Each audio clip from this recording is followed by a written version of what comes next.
Ladies and gentlemen, welcome to the underground. Please buckle your safety belts and enjoy the ride.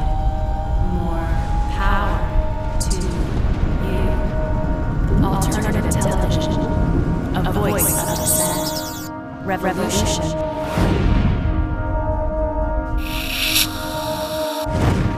The underground.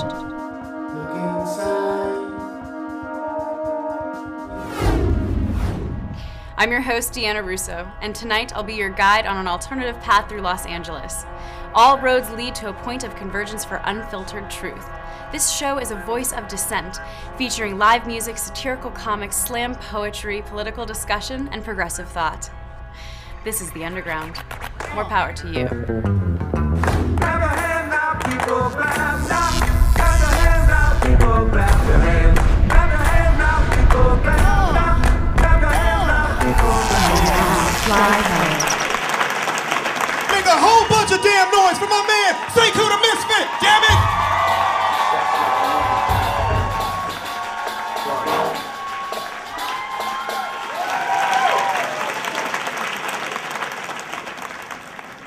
Can you repeat the question? Write about one of my personal experiences with America. One of my personal experiences with America. And it took a minute, you know? Because I'm a black man. So my mind, you know, reflexively defaulted to the flashes of red and blue staining my rear view and the pupils of store managers pressed tight against the back of my neck and bedtime stories of those burning buses on the side of the road. But I couldn't write about that. Because I knew there had to be something more, you know? So it took a minute. Well, to sift through the flashing faces of King and Amadou and Diallo and Shakur and the Andrews and the miracle of my statistics defiant survival past age 26. But damn, I couldn't write about that. Because I knew there had to be something more to this. So it took a minute, you know? And then I remembered. I remembered me standing, more like swaggering, across my college campus in a dashiki.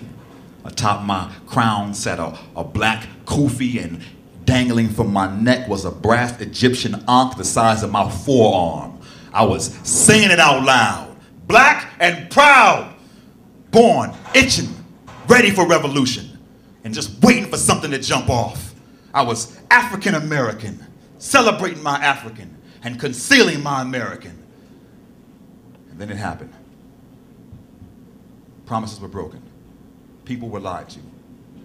One of the few precious faculty positions for African American professors was eliminated, and the students were told to just deal with it, which they did. But not before they ran up in the Cultural Studies Center with chains, told everybody who didn't intend to stay overnight to get the hell out and shut that fucking building down. And oh, I can't believe I'm not there, was my only thought. All I wanted was to be there with my people, you know, to be standing in America and fighting for my Africa. But life is irony.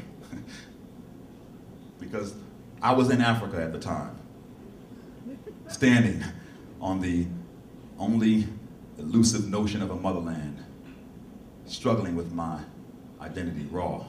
I sat in a beautiful home on election day, discoursing with the presidential candidate of Cameroon about his plans to replace current corruption with true democracy. You know, I remembered days earlier passing by African youth who referred to me in secret as Sada, the closest translation in English being white.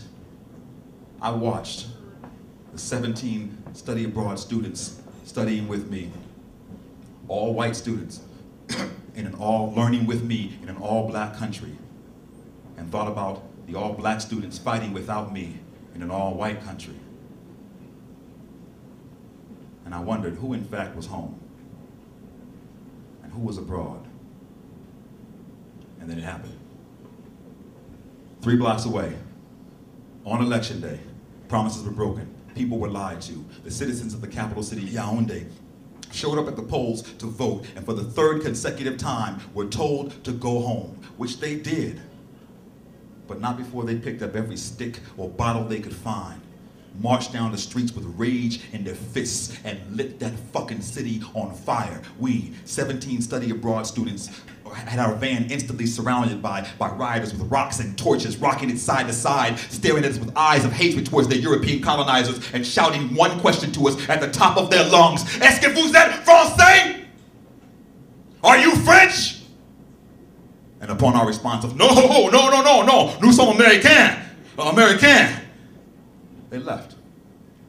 They just left, but not before pausing to smile this cryptic smile, as if to say, collectively, American,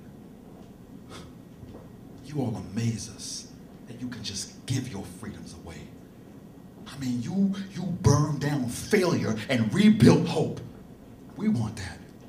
You dethroned silence and empowered voice. We want that. You revolted against submission. You overthrew tyranny, and you defined yourselves in the language of freedom. Damn it, we want that. And maybe Africans in Africa are no more at home in Africa without that than Africans in America. And that is all I really meant to them that day. And that is all home really is. Freedom. More important than differences and disputes, freedom. You know, beyond color and creed and class, freedom. Even with scars, yes, and shame and ugliness, maybe they still found the beauty in her. America. Caught just a glimmer of her in the panicked glaze of my eyes that day and helped me to finally find her too. And it took a minute. I know. But I found it. Found that maybe I had to be called white to appreciate the complexities of black. Had to go back to Africa to embrace my America. Had to return to America to understand my Africa, and had to experience being homeless in my homeland to finally find peace at last in the word home. Thank you. Get lost with the Lost Nomads. Hi there. My name's Jake, and I'm with the Option C Sponsor a Child Foundation. Did you know that for just 25 cents a day, you could help a starving child in a third world country? Of course you did. And how many times have you told yourself, 25 cents a day? Wow, that's like $91.25 a year. That's a lot of money to spend on a kid I don't even know.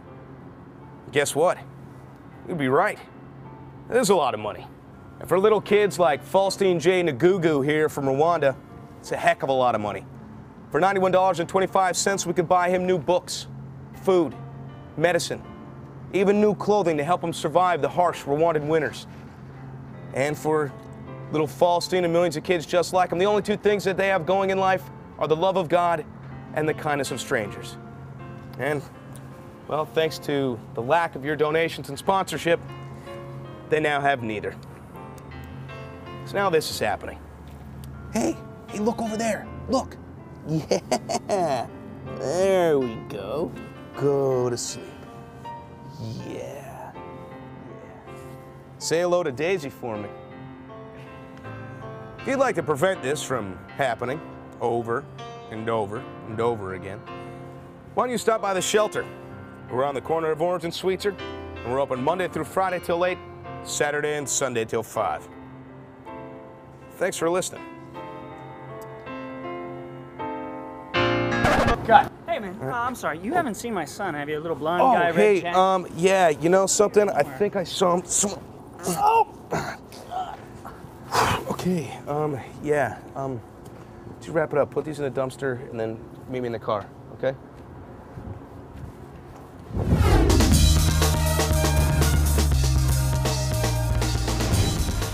Thanks for tuning in. See you next week. More power to you.